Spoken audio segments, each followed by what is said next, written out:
Hello there and welcome to part 3 of the Q&A. This will also be the final part of the Q&A, so thank you for all your questions. I have tried to answer all of them in the past 3 videos, but if you do have any more, don't be afraid to leave a comment and I'll see if I can answer them some other time. And also this video will just start straight away with me answering the questions because of the way that I split up the videos. So just be aware of that, and thanks so much for watching. Okay, another interesting question. What role does emotion or mood play in your work? Now, I will say this, remember I'm autistic, right? Because I think this plays into it a bit. You might say, oh my gosh, everything's about being autistic. But honestly, this does play into this a little bit, the way that I process emotion. Because I process emotion quite differently. I'm often on a bit of a delay. There's quite a stereotype of autistic people that we aren't very emotional. That's usually not very true. We usually just process emotion quite differently. Again, I'm not trying to make a sweeping statement, but that does tend to be more of an accurate description, that autistic people process emotion differently. So what I'm going to say is, I think what the person meant was, like, if I'm feeling sad, do I sit down and like express that sadness in what I'm making? Do I like get my anger out on a big canvas or something? And how does that play into my work? But honestly, that's not usually the way that I process things. So for me, there's this long period of time. So say something has happened or I am feeling a certain emotion. Usually that will not be a day that I make art. I'm not very good at making art when I'm too stuck in a heavy emotion. For me, it's not, I don't usually do that thing of getting it out on a piece of paper. I might do on occasion, but it's not usually my way because I have to have this processing time. So what often happens for me is when I'm making stuff, I'm often reflecting back on the past. So that emotion may surface in my work, but it will usually be quite a long time after the fact, weeks, months, even years. And in a way, I have to almost like put myself back in the mindset, which can be quite a weird experience actually. I will try to remember those times and I will kind of feel the old emotions surfacing. But yeah, I struggle to explore things in the moment. I really need time to process things because when I'm feeling intense emotions, I tend to shut down. That's kind of the best way I can describe it. So emotion does play into my work, as well as a lot of like stuff to do with mental health and stuff. As I've said before, that's, I would say, the most predominant theme in my work and the thing that I feel quite passionately about talking about. I often need time to look back. There are pieces I've made in like the height of an experience, but they're rare. So yeah, emotion does play into it, but often when I'm actually making the work, I will be in a state of mind where I'm quite, I guess, pensive, like I'm quite thoughtful, I'm quite calm. I'm not often making while in those emotions. So yeah, I don't honestly necessarily have that, maybe that image you have of artists where they like pour their emotion into something in the moment. It's not usually what I do. Okay, and then some little questions. Might you be willing to share a short violin performance with your YouTube audience, Sam the Bard? I would be willing. I will try, and it's one of those things, I don't pick my violin up for ages and then I get obsessed with it for a bit and then I put it back down. But yeah, I would be happy to do that. So I will try and play a bit more violin soon. So I would be willing. It won't be happening in this video, but I will try and work on it because yeah, I do like playing, and I just sometimes get out of the habit and I get too focused on what I'm doing. But yes, of course, one day I will try to regale you all with a tune. Do you wish to connect with artists who watch your videos? So I think what this person means is like, would you want to be in a community with other artists? Would you want to talk to other artists? I do already do this to an extent because there's people who I briefly talk to in DMs. There's people, the person who asked the previous question emails me about comics and we have a nice little chat about, well, the person lives in a different country, so we talk about different things in our countries. But I think the question would be, it would depend how, because it's kind of that thing of there's only so many like conversations you can keep going, and some people have very different ideas of how much they want to talk and how much they want to engage. I think it's maybe something, I don't know, maybe I'd have to set up through Patreon or something like that, or Discord or whatever. The trouble is like in general, actually I will just skip briefly through another question I had. A few people asked me about, would you do a Patreon, would you do live streaming, would you do this? And I so appreciate that feedback and those suggestions, and I do keep them in mind. At the moment though, what I'm trying to do is focus on the things I already do and do them really well.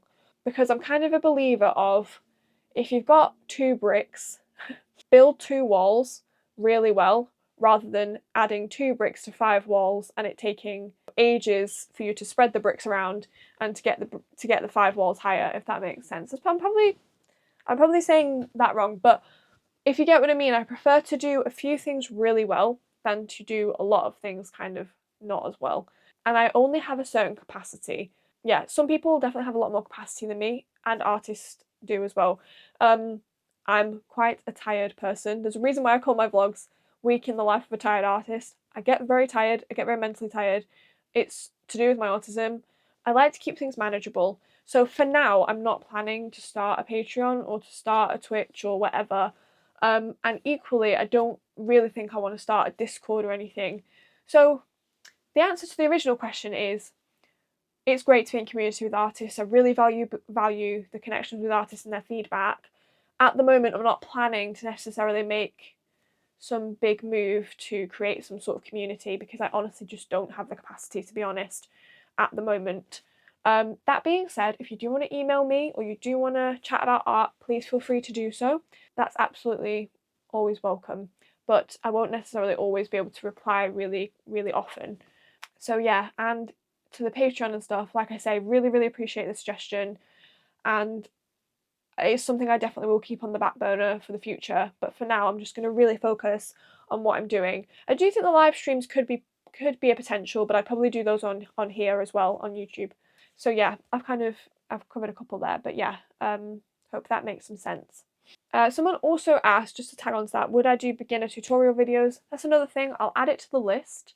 Not quite sure how I would go about that, but it's a potential in the future. It's not necessarily something I'm planning on doing right this minute, I'll just be completely honest with you, but it is something I'd consider doing in the future. That being said, there are so many great artists on here that you can watch tutorial videos of.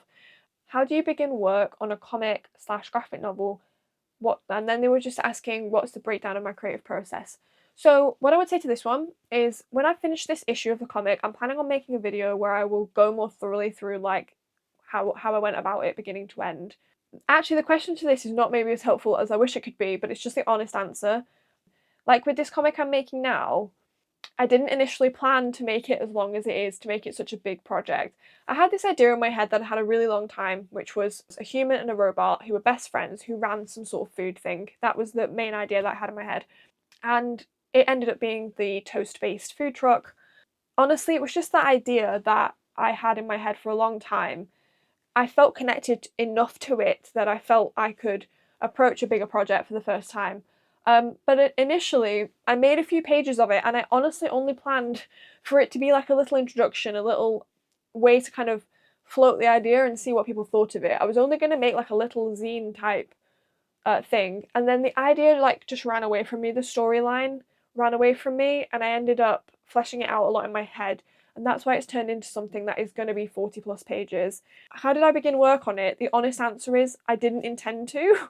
I kind of stumbled into it. That being said, I do think a tip I would give, that I would say I've used with anything that I've made so far, my zines and my comic, is I don't think you necessarily have to have a full fleshed out story idea to like get started. What you do need, I think, is something that at the core of itself, whether it's a part of the plot or a vision of the vibe of what you're going for, or a character. Like for me, I'm very character driven, so for me it was the characters.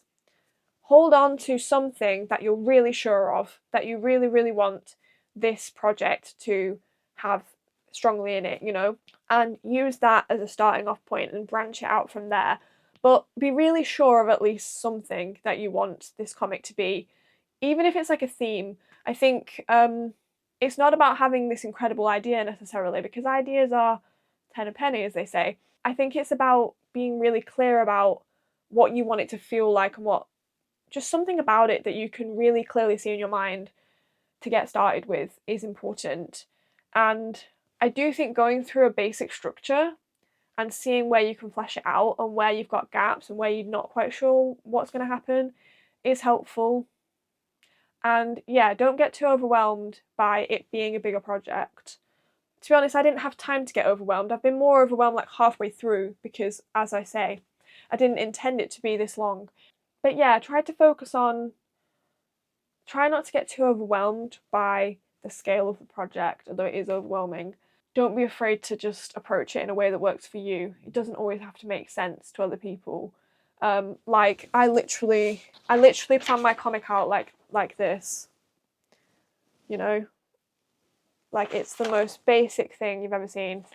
I'm not saying that's how I would do it next time. I think I would probably plan it out a bit more next time, and I'd have more of a clearer idea of the full story before I even started it.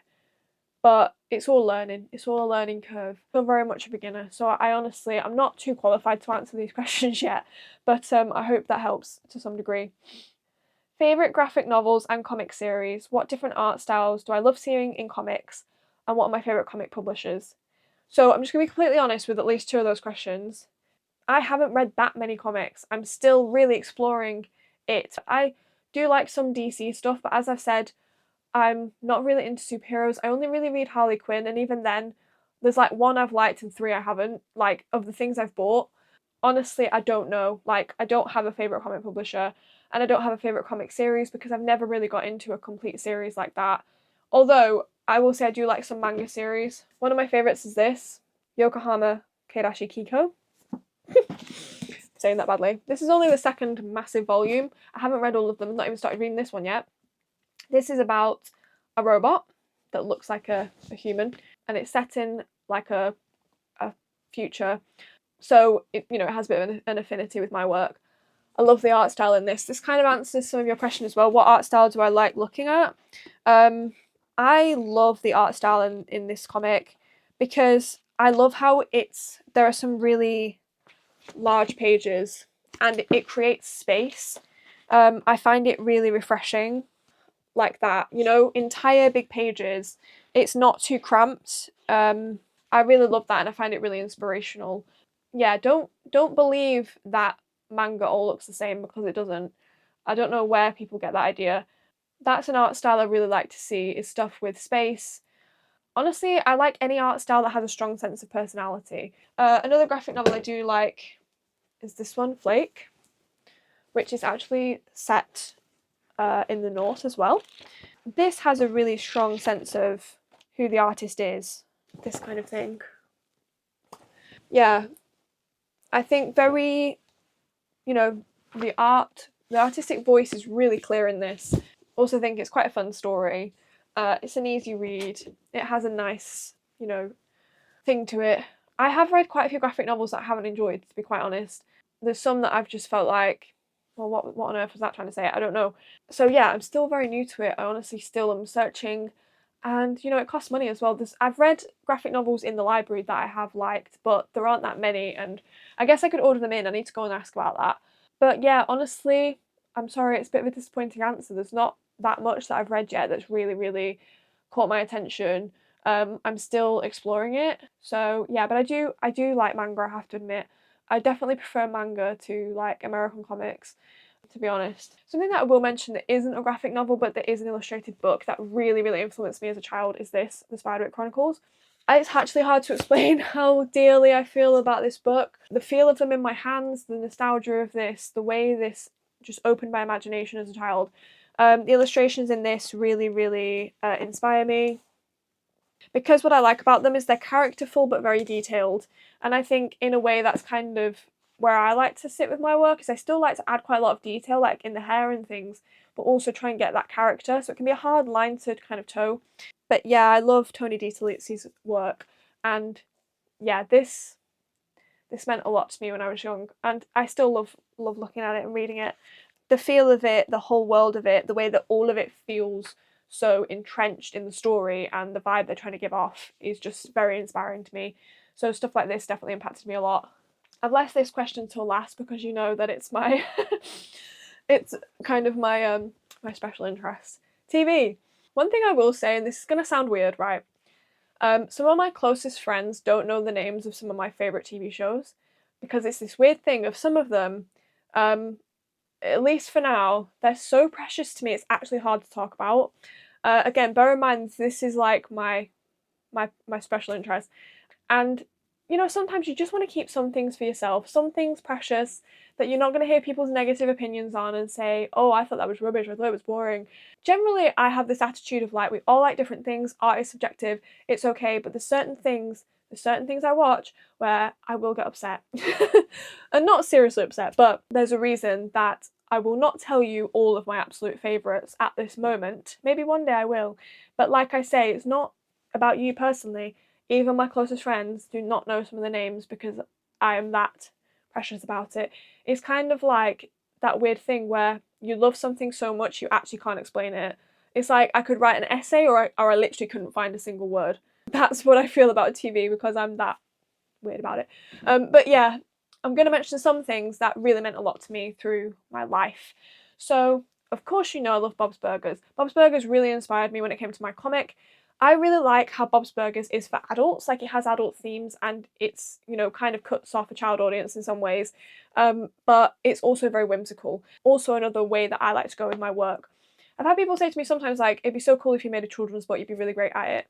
And I get that, and that's a lovely comment, but I'm not actually interested in making stuff specifically for children, at least not at the moment, because what I really love is stuff that is for adults that still has the whimsy and wholesomeness of children's stuff and adventure and things like that, whilst dealing with adult real topics. And I'm not saying children's books can't also do that, but there's a line, isn't there? So yeah, I'm not really at the moment really interested in appealing to children directly, although I do tend to make my work somewhat PG, at least with like swearing and stuff, so that it can at least be somewhat accessible to children. That being said, there will be themes in my work, like there's themes planned in Toast the Machine, especially in the future, that are very adult, you know, that are in terms of like they're quite heavy topics and quite serious topics and not necessarily for, you know, appropriate for young children. I really loved Merlin. It meant a lot to me when I was younger. And it's one of those shows, when I rewatch it, without going on some whole rant about this, because again, special interest, when Merlin was created, it was created to feel like a Saturday night slot on the BBC. So it had to be like 12 episodes every season or whatever. So there were quite a lot of like filler episodes, which were charming. But when you're rewatching it and you're going through a lot of episodes, I find when I rewatch Merlin, I get a bit bored and I always get stuck, even though I love it so much. So I've actually promised myself that I'm going to watch one episode or two episodes a week. I've not started this yet, but it's my plan, so that I pace myself through it and I don't and I actually get the experience I had when I was young, because I always get stuck on a rewatch and it really bothers me. The last series of Merlin I'm not a fan of, but for me what I loved about Merlin was, again, it combined a lightheartedness, friendship, joy, comedy with stuff that was really emotional and real and exciting and adventure as well. And what the core of it that I really love as well is that it was about people really trying to figure out what the right thing to do was, and that being a difficult thing. Trying to be good people and make the right choices, but it not always being easy and not knowing what to do and how to go about it. And I think that it was really fascinating the way it explored that. It's funny because fantasy in general it's not like the ghost thing, like I said, where if it's fantasy I'll always watch it. That's not necessarily true. I'm quite picky on fantasy, but the stuff I do like in the fantasy genre I usually absolutely love. And that's a bit similar to the period drama genre, because, for example, I really, really love Anne with an E, which was a TV show that is an interpretation of Anne of Green Gables. Some people, when they watch this, they find Anne's character quite annoying, and I do judge you for that opinion.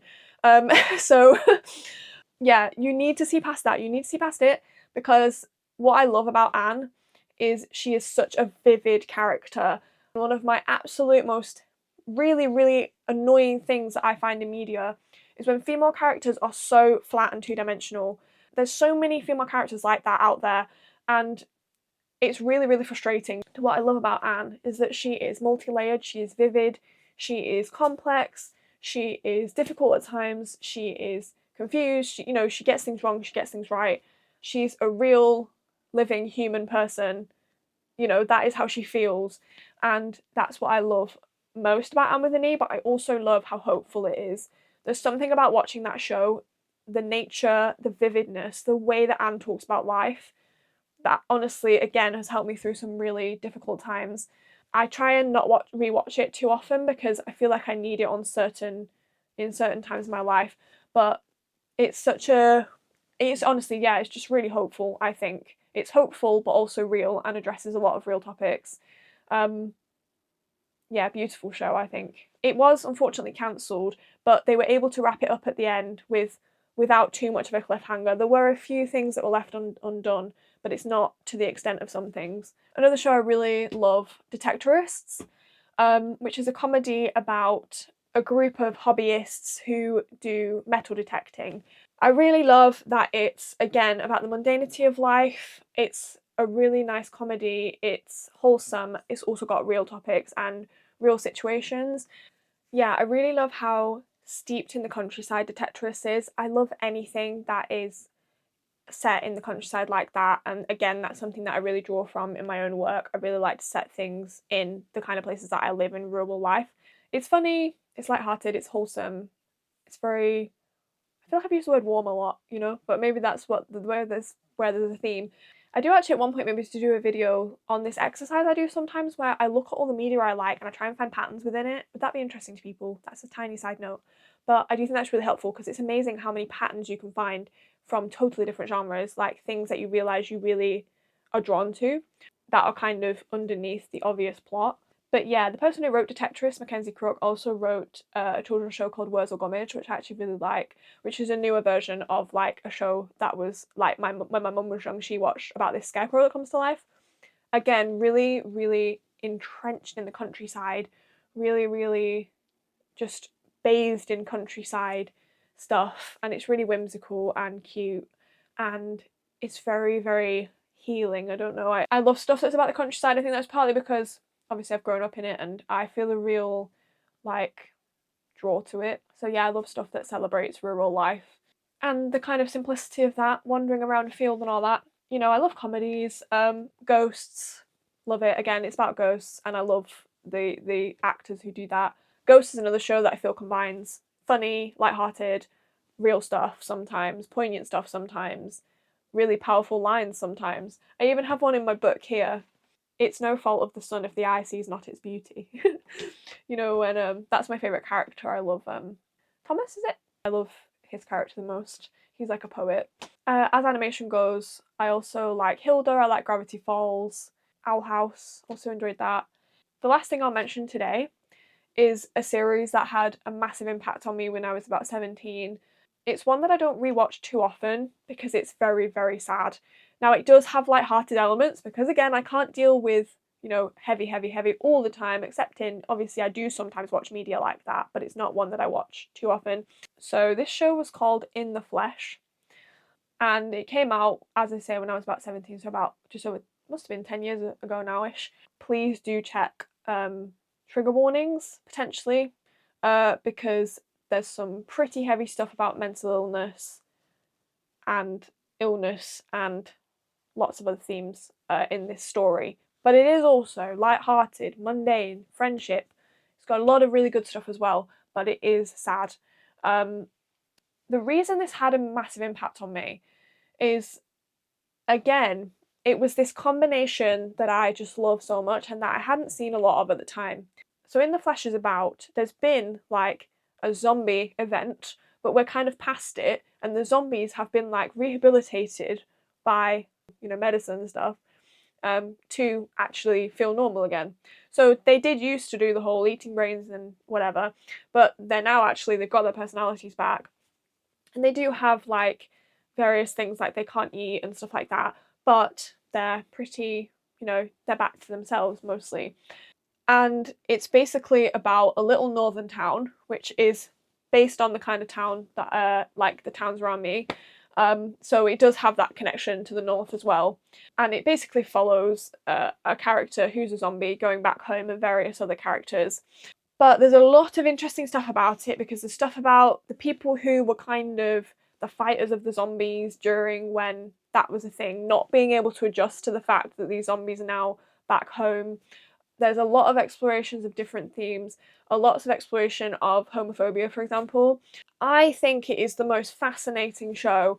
It's also incredibly emotive, incredibly poignant, and unlike anything I've ever watched. I haven't rewatched it in a very long time, but I do feel confident that if I did, I would still feel the same because yeah, it had a really profound impact on me.